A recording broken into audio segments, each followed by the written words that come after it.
Bom, gente, eu tô aqui com uma pessoa incrível, Babi Telles, uma mineira de Belo Horizonte. Foi formada em jornalismo, né, Babi? Sim. Foi atleta de natação também, né? Também. Queria depois que você contasse um pouco disso, como é que é isso para você. Mas ela é uma consultora que trabalha com desenvolvimento humano, empreendedora, né? Tem na veia dela o empreendedorismo, muito estudiosa desse assunto e viveu muitas experiências que vai contar um pouquinho aqui pra gente. Então, Babi, que bom que você está aqui. Obrigada pelo convite, Maga. Estou muito feliz mesmo. Também. Faz muito tempo que a gente não se vê, né, Babi? Muitos anos. Muitos anos. Antes da pandemia, eu acho. Antes da pandemia, exatamente. Depois da pandemia a gente acabou não se vendo. Acho que não.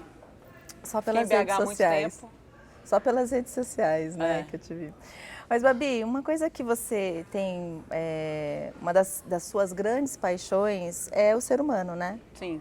E em todos os trabalhos que você já fez, eu percebo que o ser humano está sempre envolto ali, está sempre envolvido. Como é que é isso para você? Me fala um pouco. Ah, Maga, eu acho que desde criança, assim, eu sempre me vi muito com pessoas, assim, sempre fui uma criança muito sociável, sempre tive muitos amigos. Minha mãe até reclama até hoje um pouco disso, que cada aniversário alguém novo, ela fala, não dou conta de te acompanhar. Então, assim, minha família é muito grande, tanto de parte de pai quanto de parte de mãe. Então, acho que minha vida sempre foi sobre pessoas, para pessoas, com pessoas. Então, não vejo sentido em fazer absolutamente nada se não for com pessoas, para pessoas, olhando para pessoas. Mesmo você falou da natação, né, que é um esporte super individual. E mesmo que você tenha a prova de revezamento, né, que você faz com outras 3 pessoas, é sobre a sua performance individual favorecendo um coletivo. Ou mesmo que você está numa prova individual, a sua pontuação conta, né, para o grupo, para o time, para o campeonato. Então, eu não sei pensar em tomar nenhuma decisão se não for olhando para as outras pessoas e o que isso agrega, e como que isso impacta, e como que eu melhoro, enfim. Então, acho que está intrínseco, sabe? Uma das características que distingue a gente, né, dos outros animais é a linguagem, né? Então, o que distingue o ser humano dos outros bichos, né, que inclusive tem bicho que tem até cérebro maior que a gente, né? Mas a linguagem é uma das características. Como é que você percebe que a linguagem ela está associada a esse ser humano que a gente convive, que a gente se relaciona e tudo mais?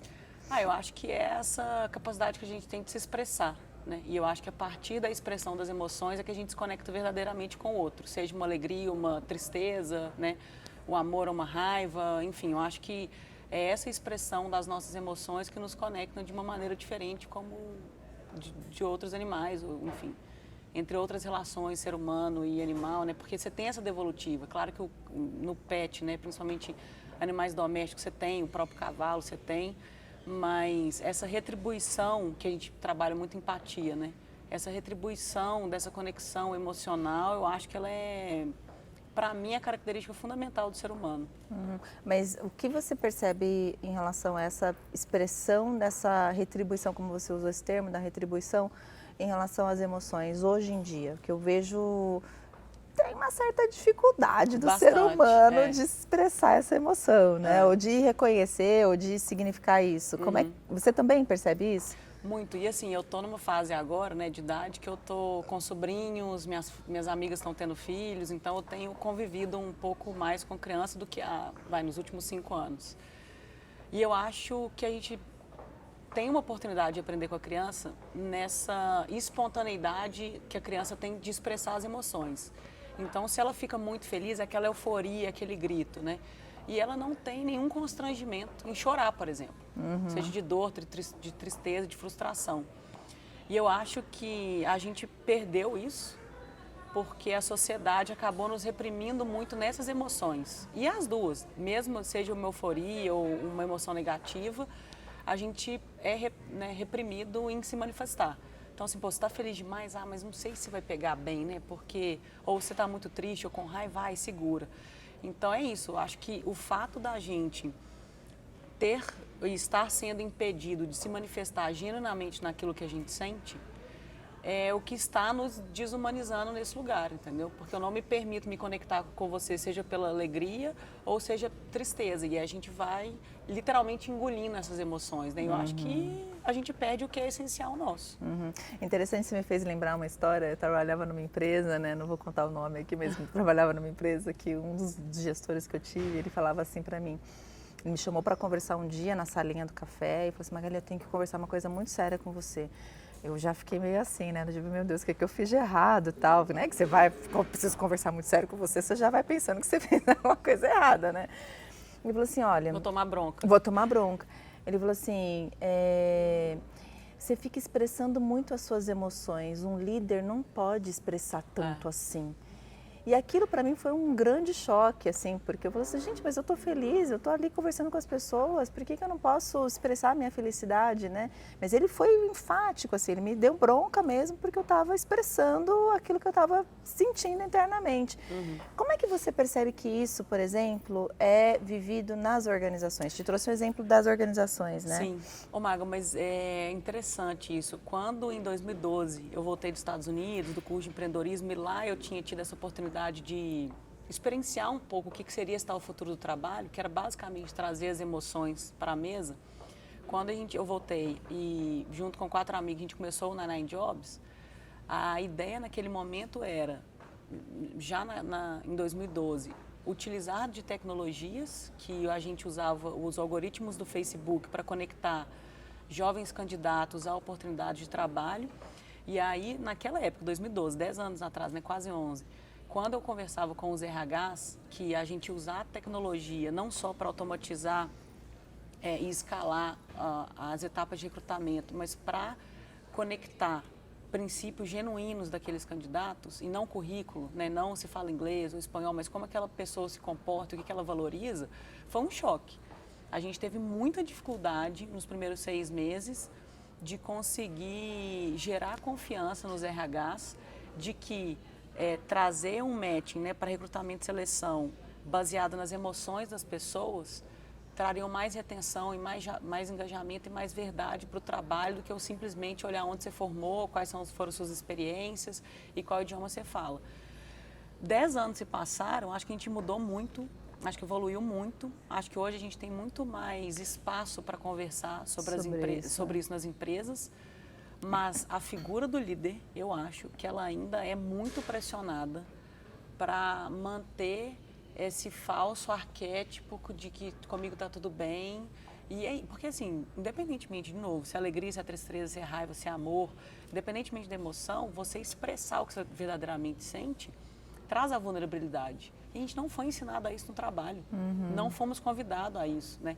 Tem uma charge que a gente usava na época, eu esqueci o nome do artista, mas é isso, é uma pessoa com o seu líder, e aí essa pessoa fala, ó, tá acontecendo isso na minha vida pessoal e eu preciso da sua ajuda. E aí o líder fala, eu não posso lidar com isso porque você não é pago para trazer as emoções e o coração para a mesa. Então, assim, isso continua, acho que está mudando, está melhorando, as novas gerações estão meio intolerantes com isso, é um valor meio que negociável para elas, mas eu acho que o líder ainda não é muito bem visto quando ele permite, primeiro, si próprio se manifestar e 2, gerar esse ambiente para que os próprios liderados se manifestem também. Acho que tem um caminho longo ainda. Por que você acha que isso não é possível ainda nas organizações? Acho que medo, assim, insegurança, né, de você...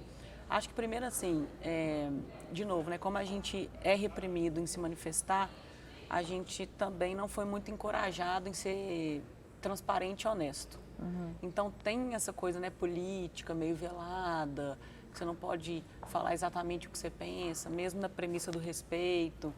Então existe, eu acho que essa insegurança de eu dizer verdadeiramente o que eu penso. Porque, será que vai me avaliar? E o feedback é conflituoso, aí eu começo a jogar o jogo, né? Então, acho que enquanto a gente não valorizar essa cultura de transparência e honestidade, as pessoas não vão se sentir seguras e dar o mesmo passo, que é a coisa da coragem, né? Brené Brown fala muito bem isso, mas quando você fala, né, de coragem mesmo, como agir com o coração, se eu reprimo o que essas emoções, os meus sentimentos estão dizendo, a minha ação e a minha fala vai ser incoerente com aquilo que eu estou sentindo. E fica todo mundo jogando esse jogo de que tá tudo bem quando não tá, ou de que excessivamente tá bem quando não tá, enfim. Então, acho que estabelecer esse ambiente psicologicamente seguro para você se manifestar naquilo que você acredita. E é interessante que a gente está falando que o cérebro ele funciona por antecipação, né? Então, assim, não adianta, o nosso corpo ele vai de alguma maneira expressar, né? Por mais que você embote, por mais que você não queira mostrar, ele vai reagir àquilo que está acontecendo no ambiente, no externo. Então, inclusive por isso que tem CIA, né? Tem toda uma técnica da CIA que vai investigar se você está realmente, se você olha para o lado, se você não olha, não sei o quê. Então tem um lugar que o teu próprio corpo expressa, né? Sim. Por mais que você depois embote, né? E signifique de outra forma, mas o teu corpo expressa, né, as suas emoções. E eu acho que, de novo, né, esse lado que eu acho ruim da gente reprimir essas emoções, é isso. Primeiro, não adianta esconder que seu corpo vai se expressar e manifestar, e por mais que você se iluda de que você tem controle sobre o seu corpo, a gente tem o quê? Por exemplo, o tal do burnout, né? Que chega uma hora que não dá mais.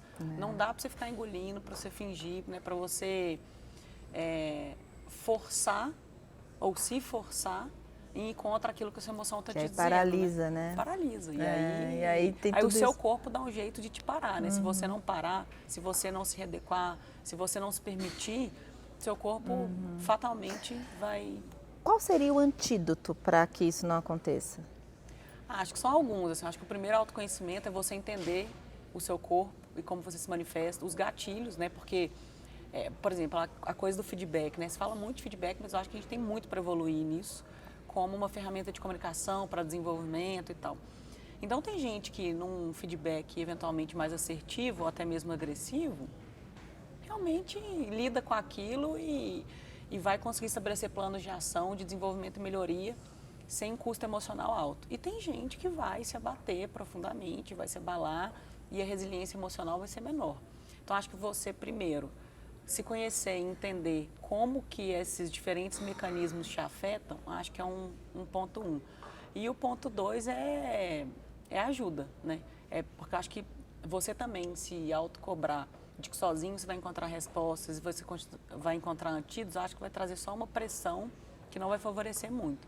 Então, sim, o meu caminho de auto me conhecer, mas redes de apoio, seja terapeutas, coaches, cursos, colegas, amigos, família, enfim, esporte, né? O que quer que seja que dê conta de espelhar isso que eu acho que eu estou entendendo sobre mim mesmo, né? Que eu acho que, de novo, pessoas, né? Eu comigo mesma e nesse reflexo social, o que faz sentido, como é que eu endereço isso? No outro polo, também o líder conhecer também com quem ele está se relacionando, né? Sim, que eu acho que tem uma coisa que eu gosto de olhar o feedback não como um processo, mas como uma relação. Que ele não é, então agora eu vou te dar um feedback, você vai dando... Na verdade, eu acho que o feedback ele pode ser isso, né? Mas ele pode ser a relação que eu construo com você e que é a conversa. E de confiança. E de confiança, exatamente. E que é essa conversa. E que talvez eu escolha o melhor momento para fazer de acordo com aquilo que eu preciso te falar para você, ou te orientar, ou fazer alguma outra coisa. Mas eu acho que a relação facilita, né?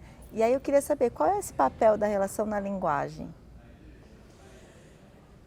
Eu acho que é isso, assim, de você estabelecer vínculos de confiança, porque, de novo, né, pega a criança confia plenamente nos seus pais ou nos seus avós, enfim, vão trazer essas figuras mais próximas.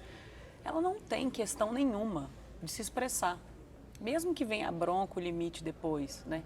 Mas, então, assim, eu acho que você estabelecer esses vínculos de confiança profundos, você tem essa naturalidade, essa espontaneidade, essa autenticidade de se expressar sem medo de julgamento, de retaliação, né? Então, acho que você se entregar mesmo para essa relação e entender que nessa troca, ambos vão se favorecer, né? Que é isso, o feedback não é um caminho único, né? A gente tem as coisas, o líder vai dar o feedback para o liderado. Mesmo que seja uma conversa de uma via só, o líder também aprende ao dar, ao falar, ao elaborar, ao planejar para aquela conversa. Então, é uma relação de troca. Mas eu acho que para essa troca ser equilibrada e com ganhos para ambos, acho que é trabalhar a confiança. E aí, assim, tem muitos líderes que estão nos acompanhando nessa conversa aqui. Tá bom, ele estava dizendo, tá bom, tem que trabalhar a confiança. Como é que raios que eu faço isso na prática, no dia a dia? E eu queria que você pudesse responder, se você puder, por favor, com a sua experiência de empreendedora, porque você foi líder, né? E você lidera muitas pessoas nos projetos que você coordena, né, e na experiência que você tem. Como é que faço isso na prática? Como é que eu gero confiança? O que eu tenho que fazer para ter confiança? Mago, acho que isso é muito interessante, porque primeiro eu vou dar um passo atrás, que é como eu enxergo liderança e como eu entendo o papel de um líder. Eu acho definitivamente que não é sobre cargos e posições, é sobre inspiração. Para mim, assim... Fala mais. Para mim, você fala assim, como que se atribui que fulano é um líder? Ele inspira as pessoas. Não é só coisa de motivação, de vamos lá, time, mas é eu me ver refletido. De novo, figura de pai e mãe, né? Eu olhar para aquelas figuras, me inspirar e valorizar num lugar comum, que é eu me reconheço em algum lugar nessa pessoa, seja hoje ou porque eu quero ser, né? Essa projeção de futuro. Essa pessoa faz sentido para aquilo que eu quero, para aquilo que eu busco, para aquilo que eu acredito.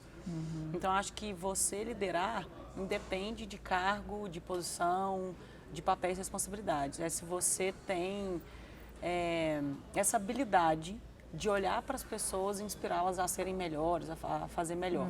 Então, vendo aqui, isto posto, né, isto dito do que eu entendo que é um líder, a coisa de estabelecer confiança é esse entendimento, né? Assim, quem você é, no que você acredita, o que é valor para você.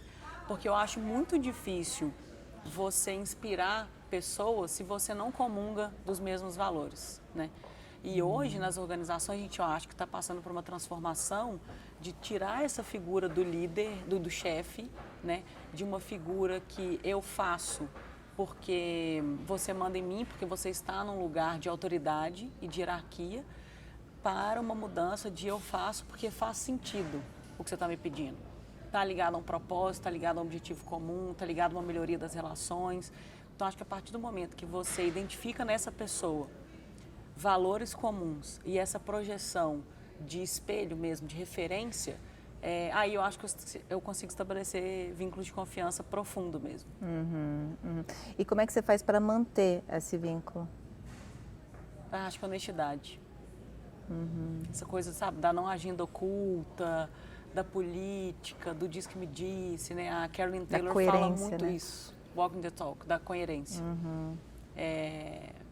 Né, não adianta, acho que, se não me engano, o Fábio Barbosa, também lá atrás, há mais de 10 anos, quando o ABN foi comprado pelo Santander, ele fez uma conversa na época sobre a dificuldade da gente se manter ético quando a gente chega a alguns lugares, né?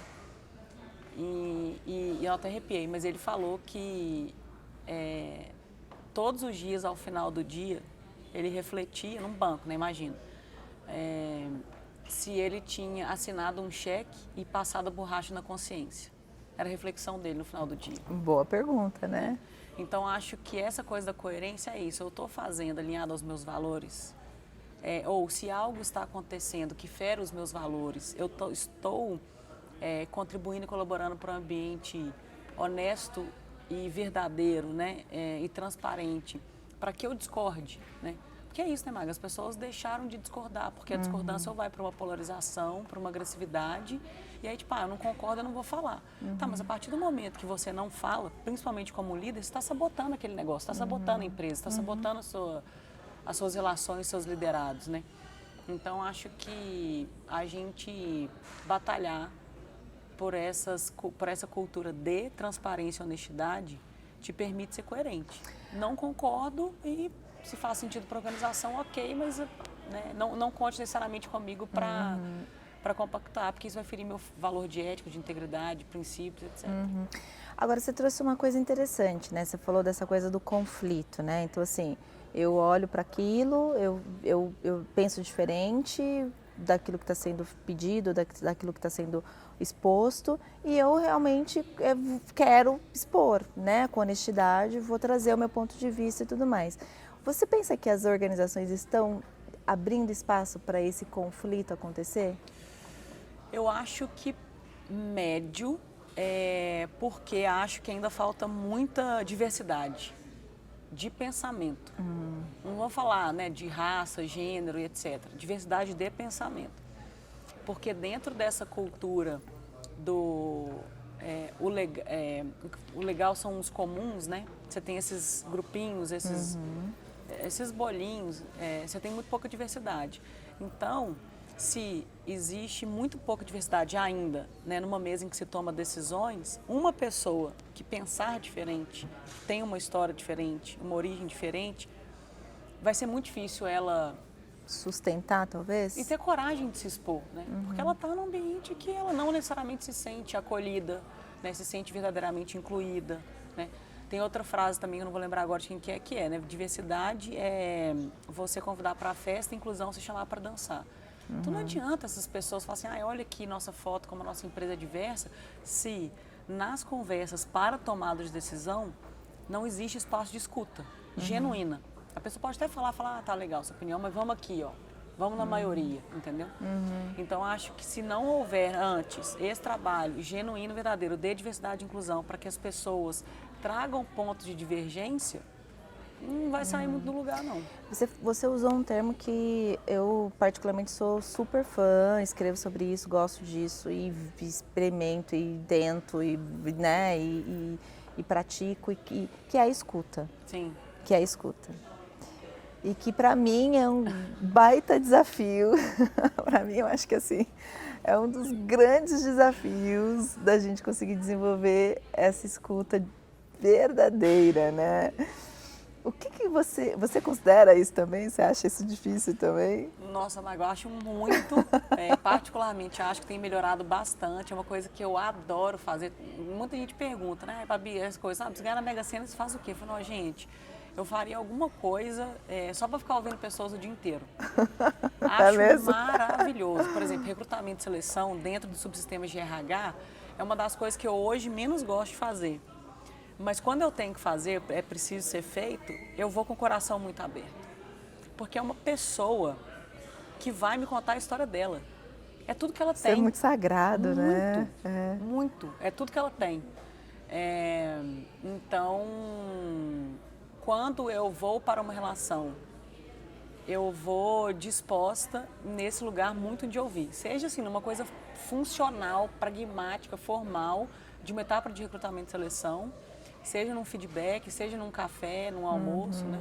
E é muito isso, sei lá, você me chama para almoçar e eu chego lá, começa a falar tanto, você que me chamou para almoçar, né?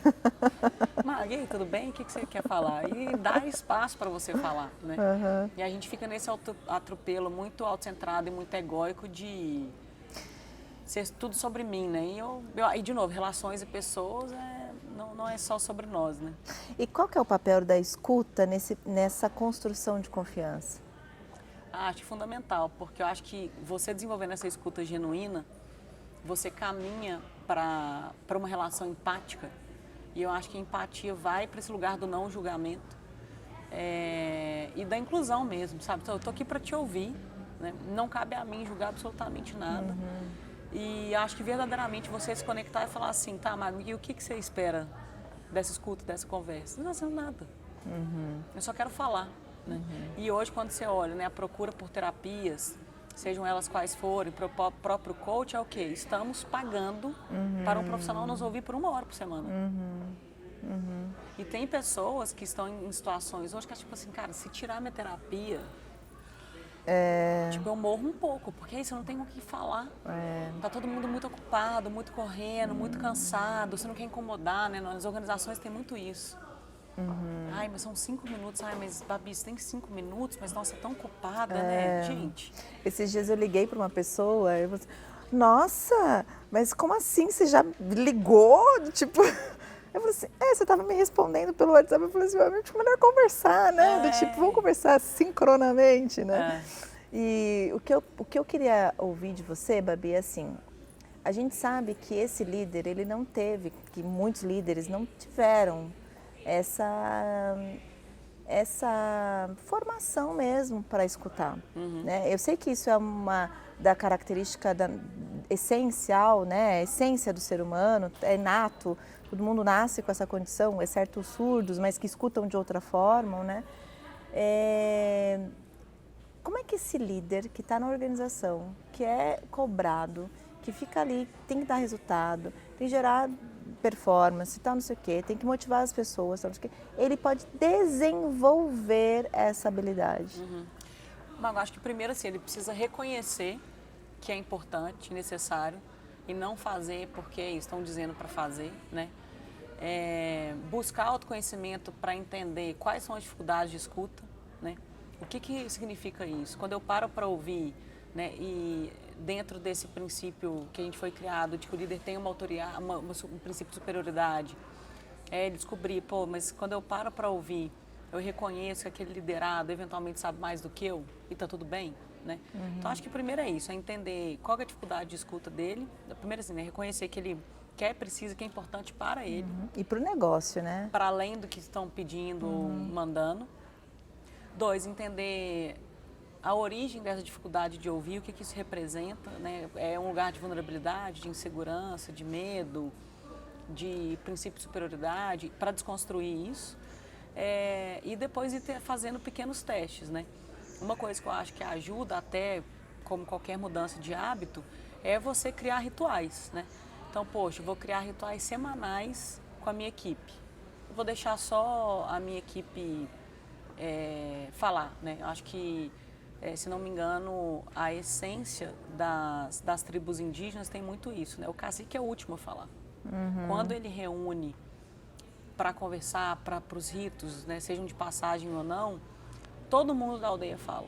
Se necessário for, o cacique fala por último. Então, se a gente começar nesse espaço, vou fazer um ritual semanal com a minha equipe para... E aí, gente, como estamos essa semana? Né?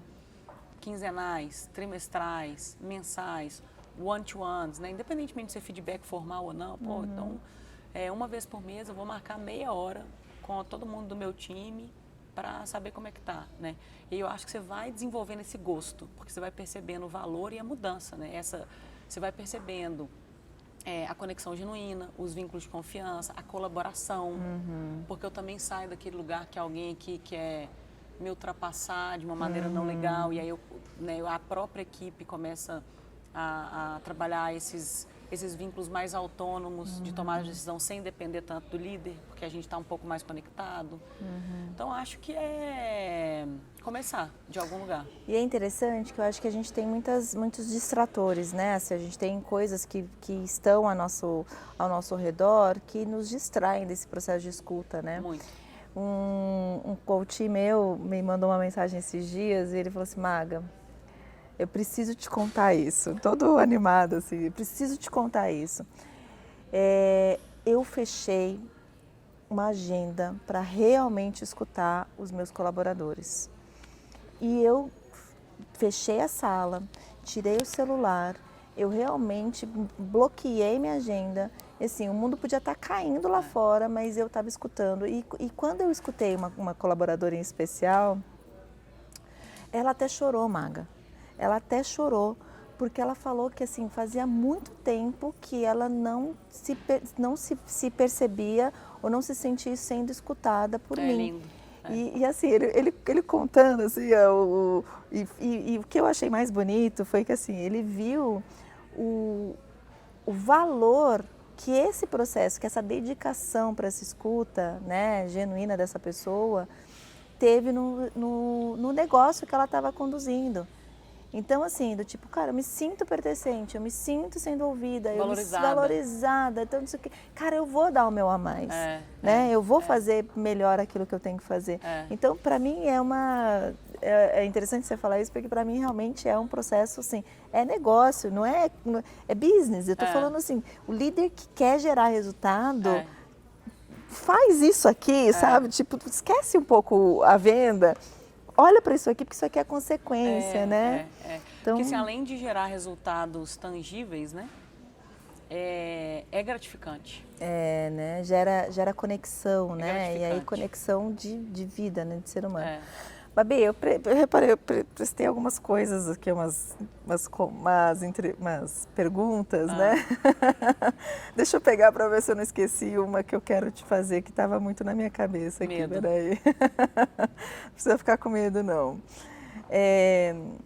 Eu queria que você falasse dessa coisa, você trouxe essa coisa do mundo pós-pandêmico, né? A gente acabou de declarar a pandemia zero, né? Não teve semana passada? E eu percebo o mundo num lugar de cansaço e fadiga muito grande, né? Chegou o final do ano, as pessoas, todo mundo falando, tô cansado, não aguento mais, quero férias. E agora, no início do ano, eu vejo as pessoas assim, nossa, eu não queria terminar as férias, tá difícil voltar, tá... Quando que é o carnaval? Quando que é o carnaval? Pegando no tranco, né? Mas eu vejo que isso tem muito a ver com esse cansaço, com essa fadiga, com esse movimento do mundo pós-pandêmico que veio. Você percebe o mundo assim também? Muito. E eu acho que tem muito a ver nesse paralelo com a escuta, né? Porque, no meu entendimento, escuta requer pausa, né? Você deu o exemplo do seu coach, parei tudo para ouvir.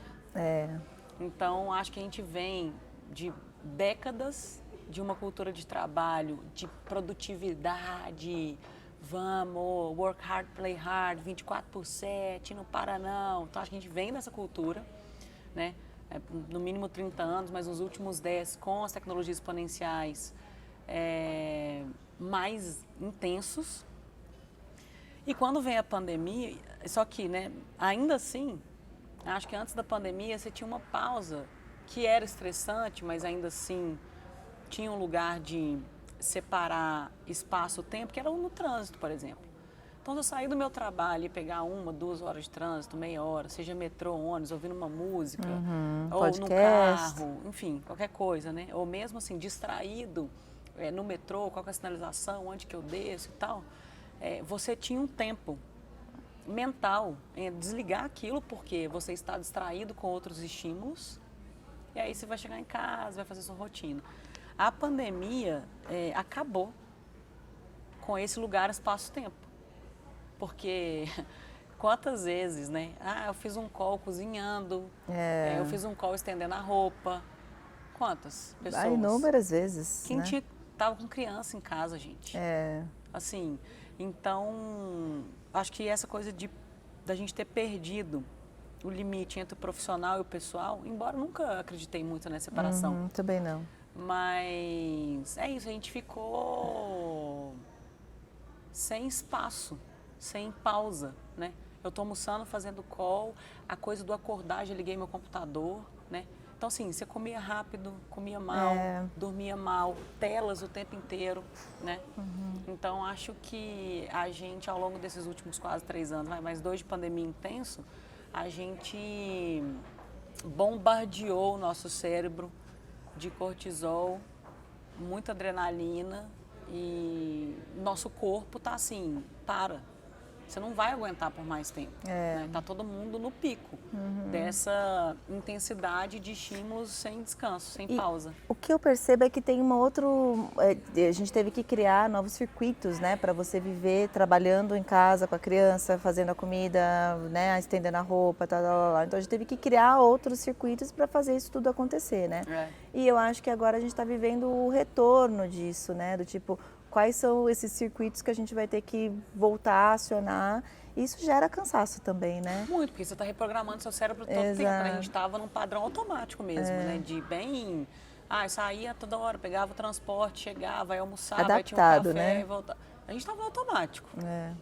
E aí a gente viveu 2 anos de reprogramar, porque embora a gente fale 2 anos de pandemia, se você olhar para as tomadas de decisão que a gente precisou ter para essas readaptações funcionarem, primeiro 6 meses de 2020 não foi igual ao segundo semestre, né? Porque ninguém sabia nada, era aquele lockdown, assim, muito medo presente, sem flexibilidade. Né? Aí, segundo semestre um pouco melhor, aí 2021 já veio a vacina. Então, assim, tem 3 anos que a gente está precisando reprogramar o nosso cérebro a todo tempo. Na hora que ele acha que adaptou, vem alguma coisa e eu preciso me readaptar de novo. E aí agora o retorno das organizações, que eu acho que tem uma discussão muito grande acontecendo também, né? Porque tem muitas empresas querendo voltar, muitas pessoas que não querem voltar todos os dias, Então tem uma outra readaptação que está acontecendo que a gente também tem discutido menos, eu acho, até do que anteriormente, né? E eu acho uma coisa que eu acho uma pena a gente não ter aproveitado a pandemia para reconfigurar, que é a questão por exemplo, das escolas, das redes de apoio, né, do horário de um comércio. Porque assim, por exemplo, se eu tive uma diminuição de renda na minha casa com a pandemia, e aí minhas crianças, por exemplo, ficavam em escola integral, agora elas têm que ficar em horário reduzido, como que eu vou fazer? Então, assim, existe uma exigência de que eu volte para um padrão, mas não funciona necessariamente. Então, por mais que se fale em adaptabilidade e flexibilidade, eu acho que tem pouca negociação ainda. Entendo que é complexo você personificar as tomadas de decisão, que você está falando, né? Às vezes empresas de milhares de funcionários, eu entendo que você tem que ter uma regra, uma política, uma orientação macro, mas assim, às vezes eu tinha uma rede de apoio que eu não tenho mais, seja, né, de ajudantes, seja de avós, seja de escola, e aí como que essa vida de 9 a 6 no presencial vai funcionar para uma escola que é de 8 a 1 ou de 2 a 6, né? Então, acho que as discussões de uma cultura social que dá conta dessa complexidade, eu não vi acontecendo. E eu Para vejo... ser reformulado junto. E eu vejo que, assim, voltando até o assunto que a gente estava falando sobre as emoções, conversas, escuta e tudo mais, liderança e tudo isso, me dá a sensação de que o líder, ele está atendendo a necessidade da organização nesse macro, né? Então, agora o RH mandou, o líder mandou, o gestor, o diretor mandou que todo mundo tem que voltar.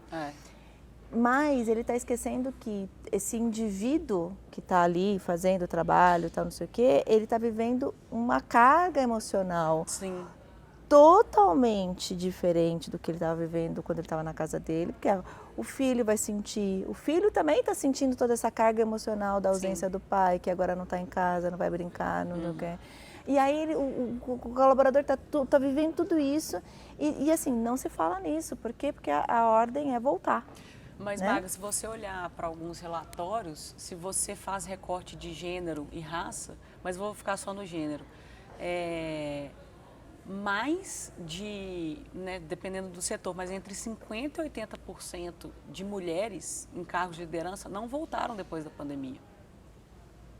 Tudo isso? Muitas, muitas. As empresas que estão na coisa do híbrido de 2 ou 3 vezes por semana, aí o que você tem? E aí como é que você vai ter equidade nas organizações se para o homem tudo bem? E para a mulher? Mas para a mulher, você tem que abrir mão da sua carreira, porque quem que vai ficar com as crianças? Quem que vai cuidar da casa? Então, essa perda de conexão, de acompanhar as crianças, de estar mais próximo, ela, né, assim, trazendo um recorte elitista para quem pode tomar essa decisão de ter só uma renda em casa, né? Mas muitas mulheres não voltaram. E quando você olha, mulheres empreendendo, seja por necessidade ou por oportunidade nesse lugar, é absurdo. Porque assim, eu não vou, assim, isso não faz sentido para mim. Não me adequo mais a esse modelo que está instituído e que para mim já não é, o meu valor é outro, né? Isso. E aí, de novo, né, falando em emoções, por que que a gente fala, tudo bem a mulher não voltar e o homem, mas é assim mesmo?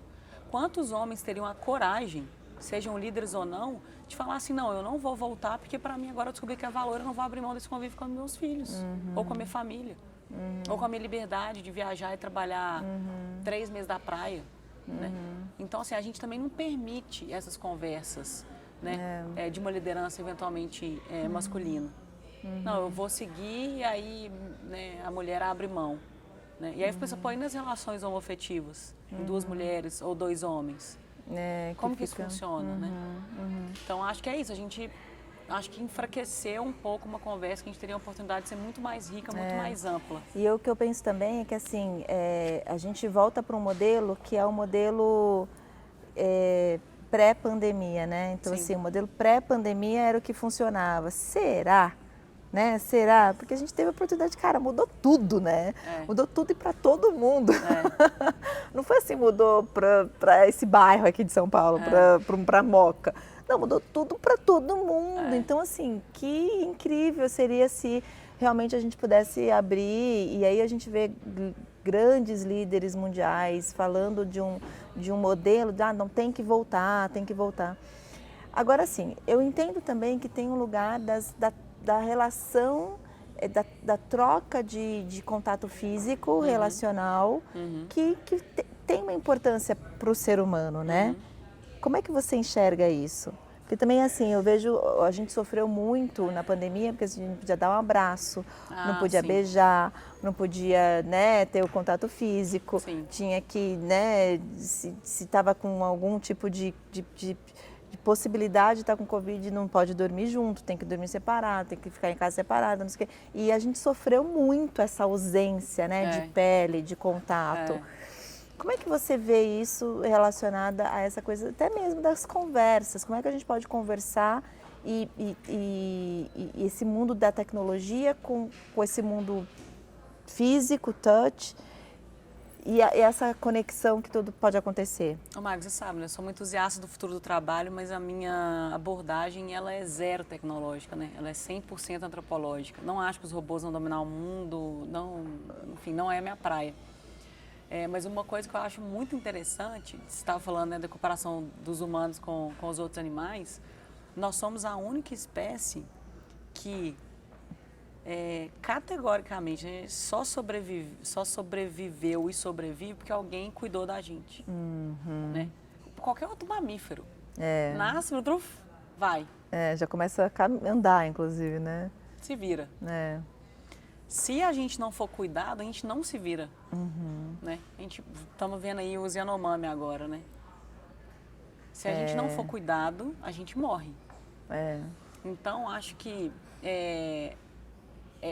eu acho que a coisa do sou feliz sozinho, médio, né?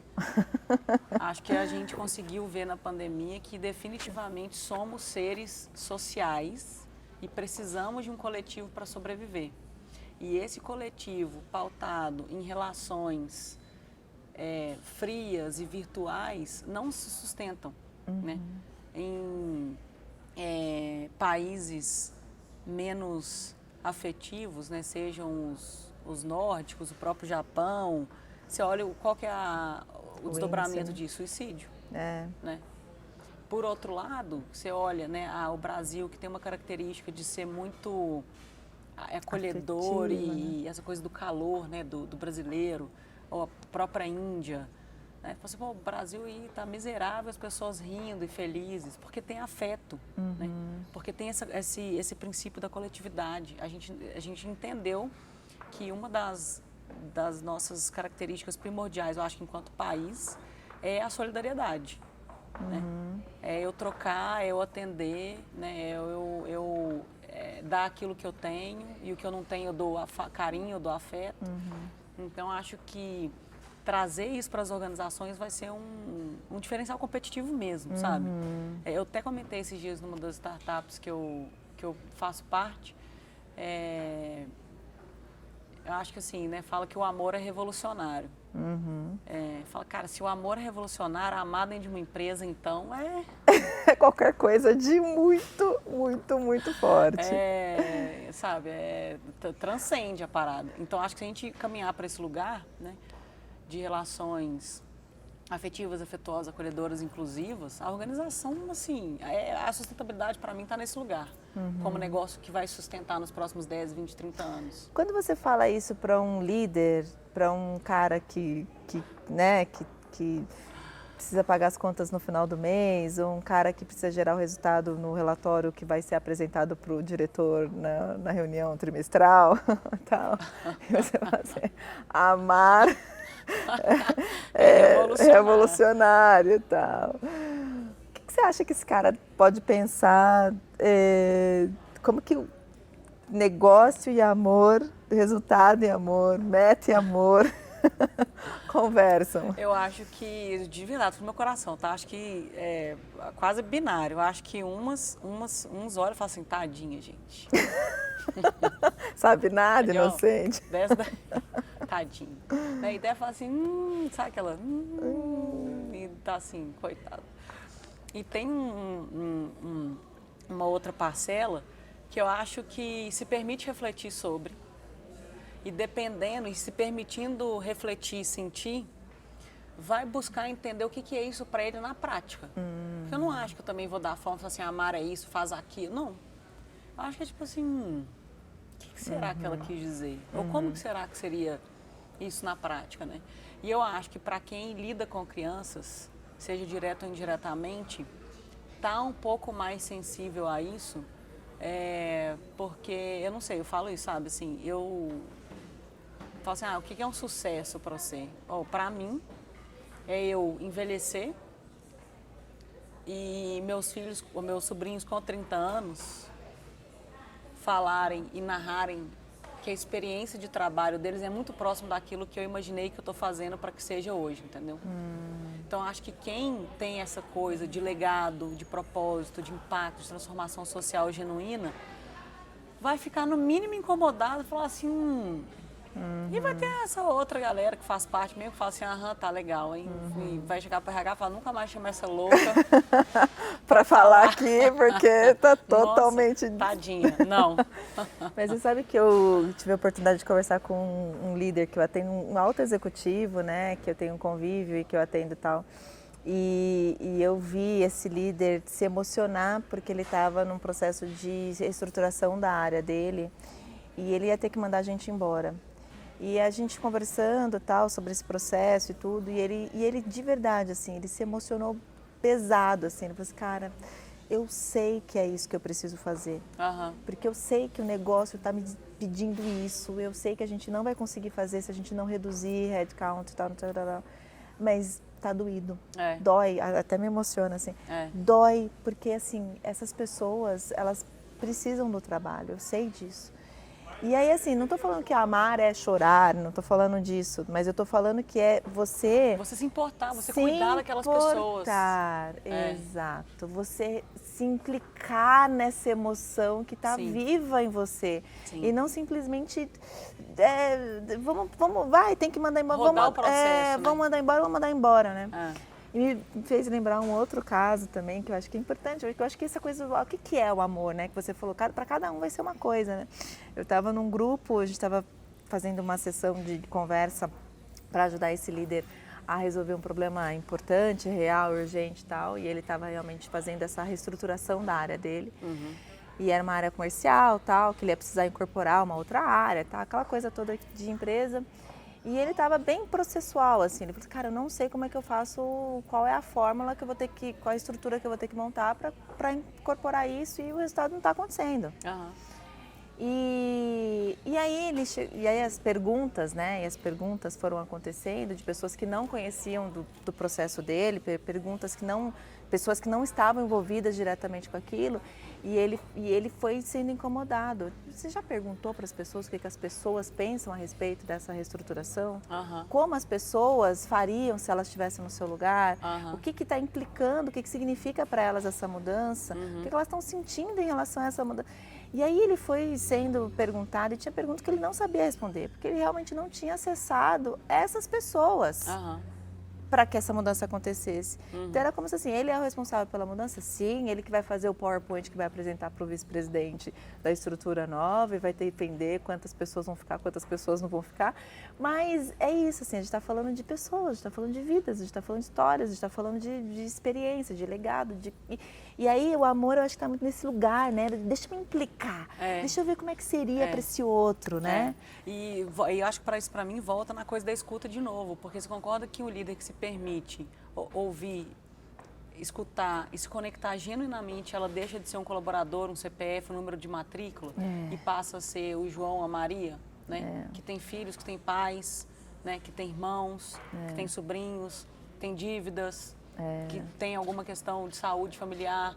Então, assim, quando eu olho para uma planilha, eu deixo de ver números, né? E aí eu faço, bom, vai afetar a vida do fulano e do Beltrano.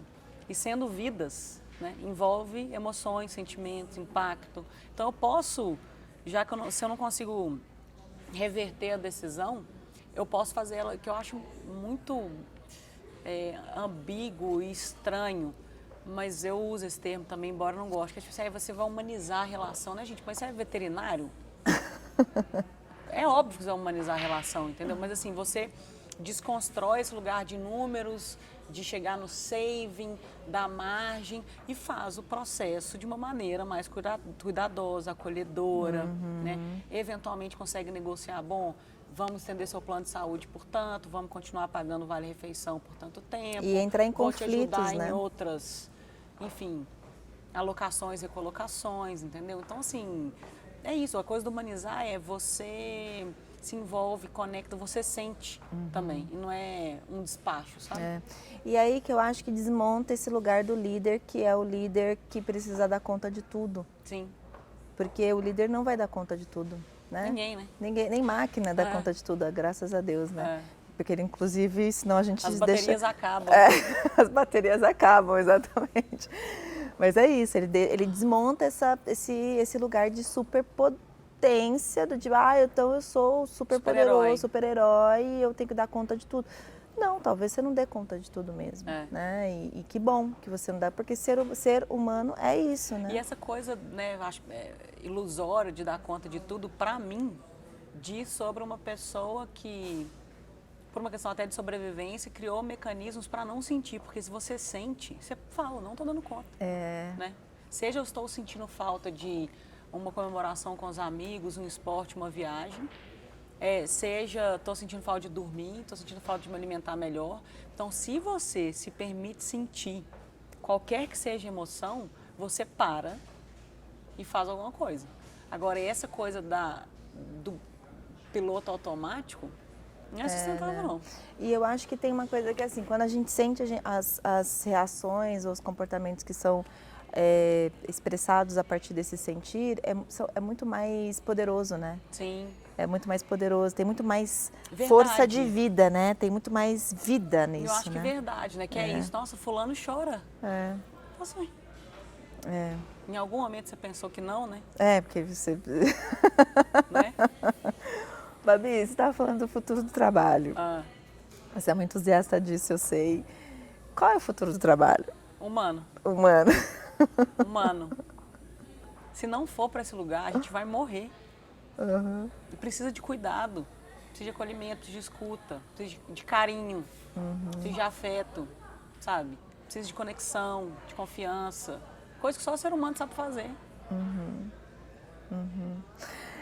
O que você daria de dica para quem está nos ouvindo aqui, que é uma pessoa que está interessada nesse papo, né? Mas assim, o que você daria de dica, assim, do tipo, cara, presta atenção nisso.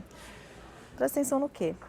Acho que assim, vou chover no molhado, mas é autoconhecimento. Assim, busca se conhecer, se entender, se acolher, para você entender o que é importante para você, o que faz sentido. E ter essa coragem de questionar o status quo e buscar aquilo que te satisfaz, sabe? A gente tende a, eu acho, colocar uma carga emocional no trabalho muito forte, né? E acho que as últimas gerações, principalmente os nascidos de 95 para frente, vêm com uma expectativa e uma cobrança de se autorrealizar no trabalho. E não dá, entendeu? Não dá para você esperar uma coisa tão profunda, filosófica e individual num contexto tão complexo, né? E coletivo. E dentro de um capitalismo ainda, né? Por mais que em transformação tomara, mas que tem que distribuir lucro para os acionistas. Não dá, não dá. Só que eu também acho que não dá para ser tão sofrido, sabe? Não dá para ter assédio, não dá para ter agressão, microagressão, não dá. Então, assim, para você fazer um movimento, se hoje o que você está fazendo ou onde você está não tem sentido, calma, tenta isolar isso minimamente para não te ferir, volta, reflete, busca entender o que faz sentido e toma sua decisão para algo que vai te satisfazer, que vai te atender, né? Para mim o trabalho é escolher, né, claro, dentro de um privilégio também, mas assim, poder escolher com quem eu passo meu tempo, que é o recurso mais escasso que a gente tem. Então, assim, reflete, a vida tem que fazer sentido.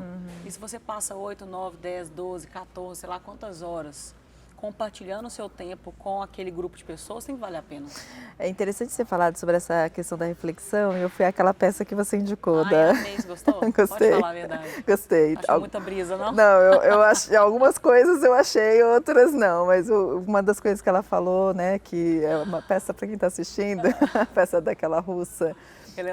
Helena Blavatsky, que foi incrível a história dela, tal, mas ela fala uma coisa que eu achei muito interessante, que é muito verdade, assim, a humanidade, ela não gosta de refletir, né? Mesmo sobre que, si mesmo. mesmo que seja algo bom para si, né?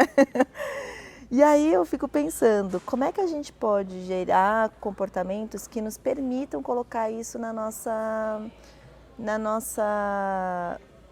nosso dia a dia, porque a gente está tão imerso, você está em casa, que dificilmente você vai parar e vai ficar só olhando para a lua, refletindo, tal, não sei o quê. Né? Tal, tem a televisão, tem aquela série, aquele filme que indicaram, aquele não sei o que, você está o tempo todo com o seu cérebro, né? Isso. Bom, né, para quem é adepto à meditação, eu sugiro um exercício, né? Tem muita coisa de graça hoje, né? Seja em YouTube, seja, enfim, em outros canais, muitos cursos, né, disponíveis de maneira gratuita. Então, acho que buscar algo que te ajude a silenciar a mente. Estou falando da meditação, mas para mim, 3 coisas que funcionam muito. Vou resumir em 2, né? Que eu ia falar de fazer yoga e nadar e tal, mas assim, porque é coisa da água para mim. Não, vou falar 3. Exercício físico, qualquer um. Se é bike, se é correr, se é academia, se é yoga, se é pilates. Surfar. Qualquer coisa. Exercício físico, água. Em vários momentos durante a pandemia que eu me peguei nesse turbilhão, eu ia tomar banho. Eu também. Água. E falando em água, tem uma terceira coisa que me ajuda. Eu sinto muito um processo assim, tipo, eu começo nesse que eu vou falar o que é, tipo uma cachoeira. E quando eu termino, tá um lago límpido. Lavar a louça. Te juro por Deus. Sério? Eu amo. Ai, meu Deus. Amo. Assim, e assim, eu não coloco nada. A gente fala, nossa, né, ouvindo podcast. Não, gente. Porque se você tá lavando louça ouvindo podcast, seu cérebro tá ali fazendo associações. A não ser que você voe, né? Porque tem gente que lê, por exemplo, fala, de 10 páginas, tô lá assim, o que eu li mesmo? Então, sua mente voou, né? Desligou, desconectou. Foi para outro lugar. Lavar a louça, pra mim, é terapêutico no silenciar da mente. É mesmo? Adoro. E recomendo, do fundo do meu coração. Vou mandar umas louças sujas lá para você. Toda vez que tem encontro de amigos e tal, mesmo que eu cozinho, eu falo, gente, a louça é minha. Não, pra mim é as coisas da água, sabe? Por quê? Porque existe foco, concentração, né? Tem ali a coisa do copo, aí separa os talheres, se a panela estiver suja, melhor ainda que você fica ali, ó. É um processo repetitivo, focado, né? Concentrado. Essa coisa do foco é uma coisa muito importante nos dias de hoje, né? Porque o que eu percebo é que assim, as pessoas elas estão, fala-se muito, minha cabeça tô cansada, tô exausta, não sei o quê. Mas é isso, né? Você não conseguiu focar, né? É uma falta de foco, né? No seu centro de foco. E que eu acho que é um grande desafio também, porque quando você está falando, por exemplo, da escuta, né? Voltando ao nosso assunto, você está escutando, você tem que ter foco. Tem que estar focada. Prestar atenção, tem que prestar atenção. E se você não está acostumada nesse exercício, você vai ter essa sensação de cansaço mesmo. E eu acho que são artifícios que a gente criou mesmo para se distrair, né? Porque na hora que você começa a pensar sobre alguma coisa, né? Falando da Helena Blavatsky, começa a refletir, sei lá, sobre qualquer coisa. Não sei se eu, sei lá, tenho planta, um gato, um filho. Deixa eu pensar nisso não. Então a gente se sabota o tempo inteiro para não encarar aquele pensamento. Porque aquele pensamento me leva para um sentir, que na maioria das vezes é desconfortável. E, já estou desconfortável o dia inteiro, não quero ficar desconfortável agora, né? Deixa eu ir pro gostosinho aqui. Deixa eu esquecer isso tudo, me anestesiar ali com aquela série, um pote de sorvete. E é isso, né? E amanhã a gente começa de novo. Então, a gente não se permite. A reflexão vem, eu vou chutando ela de mil maneiras. Porque essa reflexão vai me gerar uma emoção que, tipo, não tô afim de lidar agora. E sabe o que é mais triste disso tudo? É que você acaba não criando novas conexões sinápticas, né? Você não cria novos sistemas, porque aí você você evita, então eu não consigo lidar com isso. Então Você mantém seu cérebro naquele padrão, naquele porque você não padrão. consigo mudar. Exatamente. Não consegue. O que você diria, assim, como final, para fechar? Você fecha com o quê? Como que é essa conversa? Adorei, Mário. Adorei, muito legal. Aprendi muito já com essas reflexões, né? Pensando enquanto falo. Muito bom. Adorei. Isso, assim, tipo, que as pessoas se permitam pausar. 10 minutos, 5 minutos, 15 minutos antes de dormir, ao acordar, durante o banho, lavando uma louça, estendendo a roupa no varal. Tipo, quando você se permitir fazer alguma coisa, faça aquela coisa. Cria essa E aí você vai entendendo, eu acho. Muito bom! Ai, que delícia, amiga! Legal, né? Gostei. Eu amei, amei, amei, amei. Obrigada. Obrigada por